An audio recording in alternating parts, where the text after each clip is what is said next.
Voilà, bonjour à tous, frères et sœurs. J'espère que vous allez bien. Euh, je fais cette petite vidéo pour qu'on reste en contact, même si c'est possible de le rester au minimum physiquement, puisque j'ai eu l'occasion quand même de faire 2 visites cet après-midi. Je vous donnerai quelques nouvelles. Dans le cadre de mon activité professionnelle, je peux quand même me déplacer un minimum. Voilà. Donc je disais, j'espère que vous allez tous bien. La situation a évolué depuis hier, puisqu'on est en confinement total. Voilà, je vous propose, avant d'aller plus loin, de prier. Je voudrais prier pour ces moments, prier pour nos frères et sœurs qui ont besoin de la grâce de Dieu dans leur santé. Je pense à Astrid, qui a de la température depuis plusieurs jours. Je pense à Madame Elan, que j'ai visité cet après-midi. Je pense à Madame Mukendi, qui, je vous le rappelle, souffre d'un cancer, notre sœur Ndela.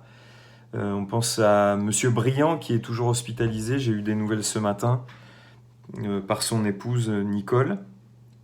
Voilà. Et on m'a informé que Naomi avait de la fièvre, Naomi Barbier. Donc on va aussi prier pour elle. Voilà. Je crois que la famille Gessel aussi était touchée. Alors peut-être pas par le virus, ils ne savent pas vraiment, mais en tout cas ils ont été bien malades dans la famille. Alors on va prier ensemble, si vous le voulez bien. Père Céleste, nous te rendons grâce et nous te bénissons parce que, eh bien, au-delà de toutes les circonstances que nous pouvons traverser, il y a cette assurance dans nos cœurs. Eh bien, c'est de ta présence en nous par le Saint-Esprit. Et cette présence, elle est source de repos, elle est source d'encouragement, elle est source d'encouragement, elle fortifie nos cœurs. Paul priait pour que nous soyons fortifiés dans l'Esprit, par le Saint-Esprit, fortifiés dans l'être intérieur, par le Saint-Esprit, dans l'homme intérieur.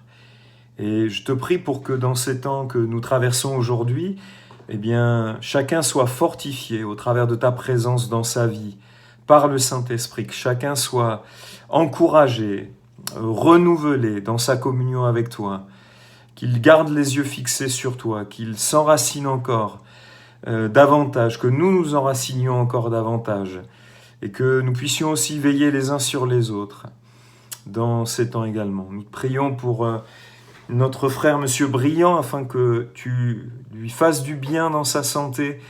Rien ne t'est impossible, Père. Rien n'est impossible à toi. Tu as le pouvoir de t'assujettir toute chose. Tu as le pouvoir de t'assujettir ce virus. Tu as le pouvoir de soumettre toute chose à ta volonté. Et nous prions pour que tu fasses du bien à notre frère. Tu le relèves selon ton bon vouloir. C'est ce que nous te demandons, ainsi de fortifier également son épouse Nicole. Nous prions, Seigneur, pour que tu fasses du bien à notre sœur Madame Lan également dans sa santé. Je prie que tu fortifies sa foi. Merci, Seigneur, parce que tu es avec nous. Béni sois-tu. Merci pour notre sœur Ndela Mukendi également. Tu lui fais du bien dans sa santé. Nous croyons que une tumeur cancéreuse n'est rien pour toi. Tu as le pouvoir de guérir toute maladie. Et nous aimerions que tu le fasses pour notre sœur. Nous te prions pour Astrid également. Fais-lui du bien. Pour la famille Gessel. Pour Naomi également. Seigneur, quoi qu'il arrive, nos yeux sont sur toi. Nous avons foi dans l'autorité, le pouvoir que tu as de relever les malades.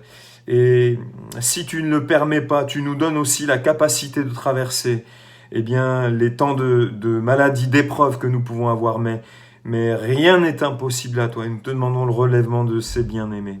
Te demandons de fortifier nos frères et sœurs qui sont isolés, les frères et sœurs âgés, de les encourager, de les bénir, de leur faire du bien dans le nom précieux de Jésus notre Sauveur. Nous te prions, Père. Amen. Amen. Amen. Voilà, donc j'espère que vous allez tous bien. Juste vous donner quelques paroles. Je crois qu'il faut se rappeler que Jésus a dit qu'il ne nous laisserait pas orphelins, mais qu'il nous enverrait le Saint-Esprit. Le Saint-Esprit, et nous ne sommes pas seuls. Notre Père est avec nous, il est pour nous dans la grâce. C'est quelque chose qu'il faut se rappeler. Si Dieu est pour nous, disait l'apôtre Paul, qui sera contre nous?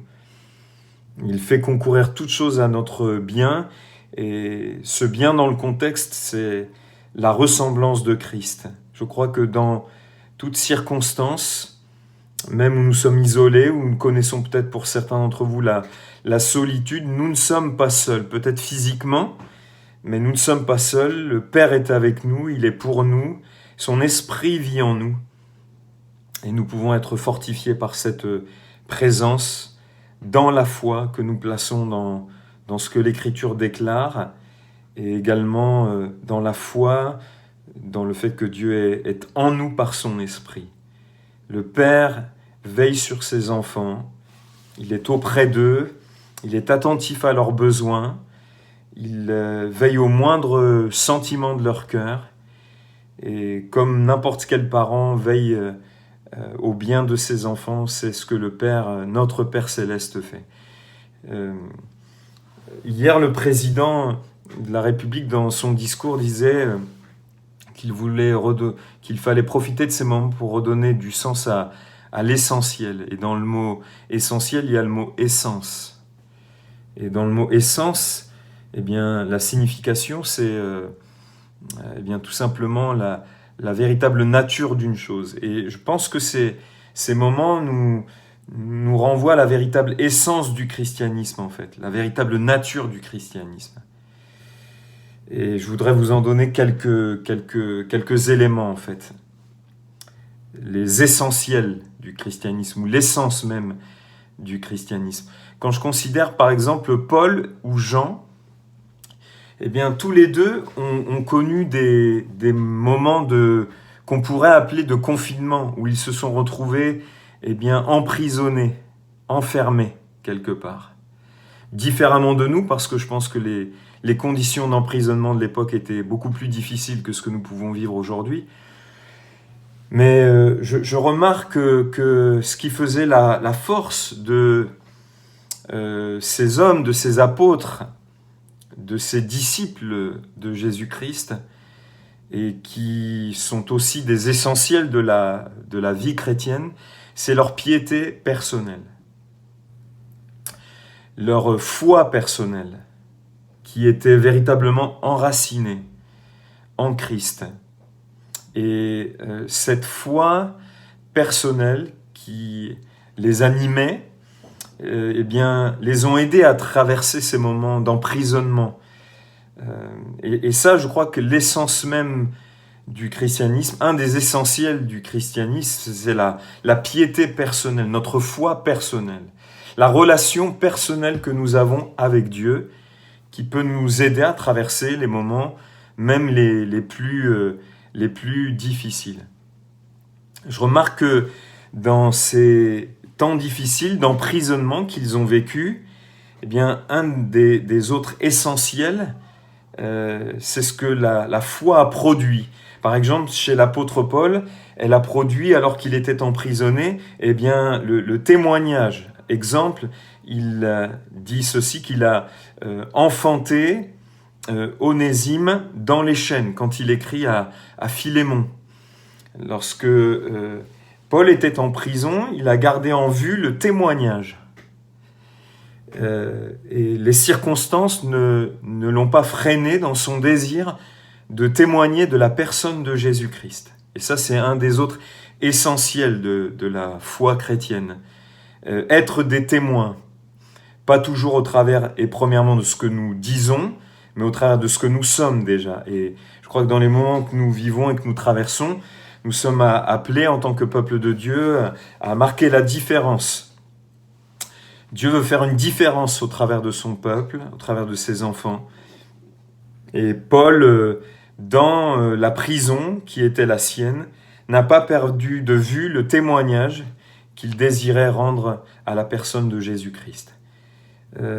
Il a mis aussi à profit les temps qu'il traversait pour écrire quatre épîtres qui ont été écrites en prison, celle de Paul aux Éphésiens, l'épître à Philémon, aux Colossiens et aux Philippiens. Et on trouve dans ces épîtres des paroles remarquables. Par exemple, il nous exhorte, alors qu'il est en prison, à nous réjouir toujours dans le Seigneur. Il ne se réjouit pas forcément des circonstances, quoique des fois, il croit que ces circonstances ont contribué au progrès de l'Évangile, non seulement lorsqu'il a été témoin, que des âmes ont été engendrées, mais aussi il a pu témoigner de sa foi. Donc, il profite de chaque occasion comme étant une occasion favorable, pas forcément facile à vivre, mais une occasion favorable. Il rachète le temps quelque part, comme le dit l'Écriture. Il met à profit toute circonstance et toute occasion pour manifester les essentiels de la foi chrétienne, sa piété personnelle, le témoignage, et puis il a écrit des épîtres magnifiques dans lesquels on trouve encore une fois des paroles remarquables. Il nous exhorte à nous réjouir toujours dans le Seigneur, se réjouir en Christ, se réjouir de ce que nous possédons et de ce que nous avons en Jésus-Christ. Il dit « J'ai appris à être heureux, content de l'état où je me trouve. J'ai appris à être dans la disette et dans l'abondance. » On pourrait dire « J'ai appris à être heureux dans le confinement. J'ai appris à être heureux, à être content, satisfait, comblé. » C'est ce que signifie heureux dans la situation que nous traversons aujourd'hui. Puis un des autres essentiels de la foi chrétienne, c'est la communion fraternelle, c'est la piété personnelle, le témoignage que nous sommes appelés à rendre à la personne de Christ, de Jésus, de son œuvre, de ce qu'il est, mais aussi la communion fraternelle. On voit que c'est un des essentiels de la foi chrétienne et on voit qu'elle a toute sa valeur quand on en est privé, comme nous le sommes aujourd'hui. Même s'il y a des moyens de communication, mais on ne se voit pas physiquement, et on réalise la valeur de la foi, de la communion fraternelle. On voit que c'est important et qu'on en a besoin.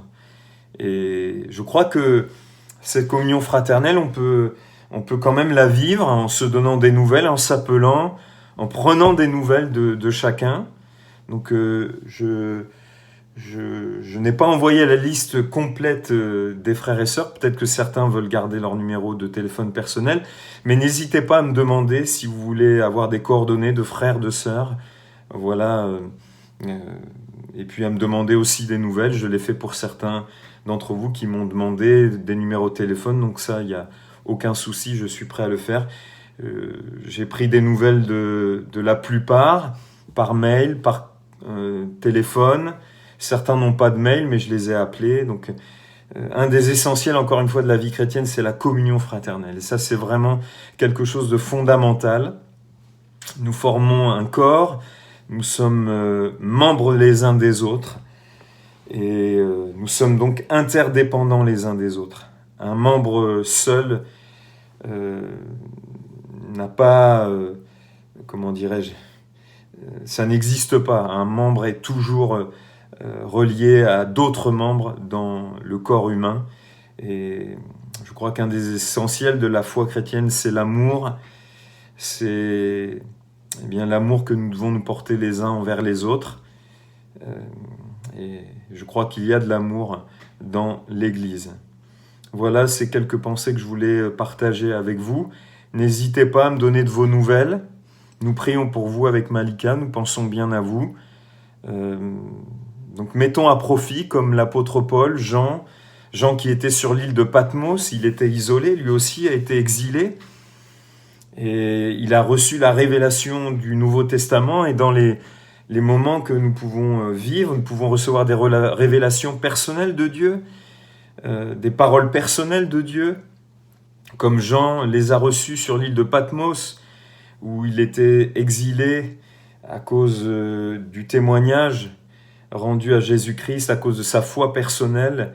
Il a donc été exilé sur une île où il n'y avait rien, où c'était désertique, où il était seul peut-être avec quelques autres prisonniers, mais il était bien isolé de la communion fraternelle.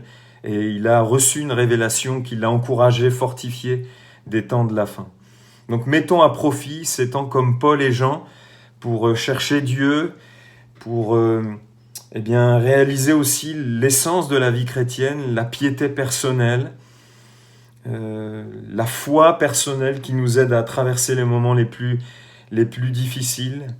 La Bible parle de ceux et celles qui, dans Hébreux 11, malgré leur foi, ont connu des situations difficiles, mais Dieu rend témoignage à leur foi. L'essence de la vie chrétienne, c'est la communion fraternelle, le témoignage que nous sommes appelés à rendre à Jésus-Christ. Donc, rachetons le temps, mettons à profit toutes les occasions qui nous sont données, même avec la famille, pour être auprès de nos enfants, des témoins, d'avoir des cultes personnels quand nous pouvons le faire en famille. Je pense à vous, je prie pour vous, que Dieu vous bénisse et à très bientôt, je l'espère.